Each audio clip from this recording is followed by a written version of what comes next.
Oggi facciamo zucca, fiori di zucca in pastella, però non facciamo la solita pastella, facciamo quella senza uovo, con un pochino di lievito. Ingredienti: ci serviranno una bel 12-13 fiori di zucca, un po' di acqua fredda, del lievito di birra secco oppure fresco e della farina bianca normalissima. Adesso vediamo anche le quantità. Cominciamo a preparare un pochino il lievito, perché abbiamo detto che usavamo il lievito di birra, quindi ci mettiamo dentro 2-3 grammi di lievito di birra e mezzo bicchiere di acqua circa, solo un cucchiaio di farina, perché dobbiamo soltanto attivare un po' il lievito per farlo lievitare un pochino in fretta e per far sì che dopo non si senta il sapore di lievito quando mangeremo i nostri fiori di zucca. Quindi ripeto, un cucchiaio di farina, mezzo bicchiere di acqua, 2-3 grammi di lievito, sciogliere, fare una pappetta e lasciare riposare per circa 5-10 minuti. Intanto fate qualcosa di bello oppure cominciate a pulire i fiori di zucca. Passati i 10 minuti il nostro lievitino sarà un po' denso, un po' tipo schiuma del cappuccino. Ci aggiungiamo 4 cucchiai pieni, strapieni di farina e iniziamo a metterci un po' di acqua, un po' alla volta. Cominciamo a girare. Dobbiamo decidere che densità farla. Abbiamo due opzioni e soprattutto due motivi per cui abbiamo usato il lievito in questa pastella. Uno è per il sapore, perché con il lievito e un po' di lievitazione viene al sapore di pane friabile, è buonissima il fiore di zucca fatto così. Il secondo motivo è che a seconda della densità che decidiamo di fare possiamo farli belli leggeri e croccantini come li andiamo a fare in questa ricetta, oppure se mettete un cucchiaio o 2 di farina in più potete farli proprio tipo pallina di pasta della pizza con dentro fiori di zucca. Ma vediamo questo fiore di zucca come lo vado a fare oggi. Intanto completo la mia pastella bella densa e la lascio riposare mezz'oretta. Intanto mi vado a pulire i fiori di zucca. Ecco, questo è il pistolino della zucca, vedete, ma che bello che è un po' duretto, però è buono anche lasciato dentro, però di solito si tira via. Fate voi.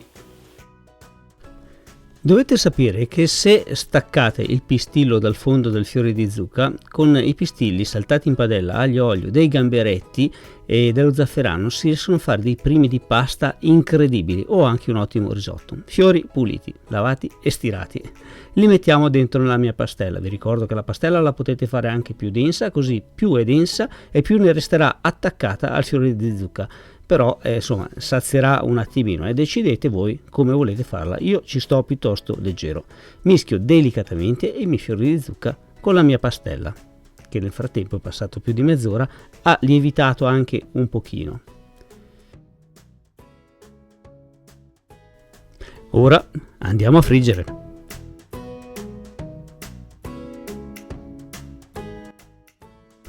Per friggere, in questi casi è sempre meglio utilizzare dell'olio di semi di girasole. Non utilizzate la padella bassa con dentro una pozzanghera di olio. Usate piuttosto un diametro più piccolo, una pentola come questa, o di ferro, d'acciaio, e di olio invece di metterne 2-3 cm ne mettete 6. È la stessa quantità della padella, però è in altezza, magari ne mettete dentro un po' alla volta, però friggendo completamente affogati nell'olio verranno molto meglio. Ora, messi i nostri fiori di zucca nell'olio caldo, sopra i 150-160 gradi, anche 165, e ogni tanto vanno girati 2-3 volte con una forchettina, una bacchetta, una palettina, una pinza, quello che volete, e li dovete fare belli croccanti.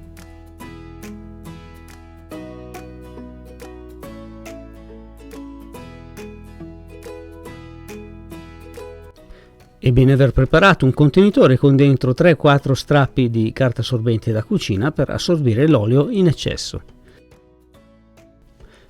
Questo tipo di pastella lascerà ai vostri fiori di zucca un tono, un profumo, un sapore di pane fresco appena sfornato. Saranno friabili, saranno asciutti, saranno perfetti. Con i pestilli ho fatto una piccola decorazione perché non erano abbastanza per fare un primo piatto. Ora metto al centro i miei fiori di zucca belli fritti croccanti. Sentite che roba?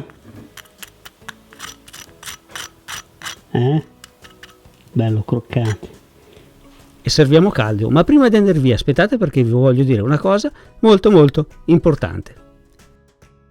Vi ricordo che se andate sotto uno qualsiasi dei miei video, anche questo, Sotto il rappanello c'è scritto le cose che uso. Se cliccate vi si apre una paginetta che ho creato apposta per voi, dove riassumo poche foto e il link che rimanda ad Amazon, riassumo tutte le cose, tutti gli attrezzi che utilizzo per i miei video. Vedete il mio coltello, la mia padella, tutte cose che io utilizzo, che possiedo veramente, e quindi posso garantirvi che funzionano, le vedete nei miei video.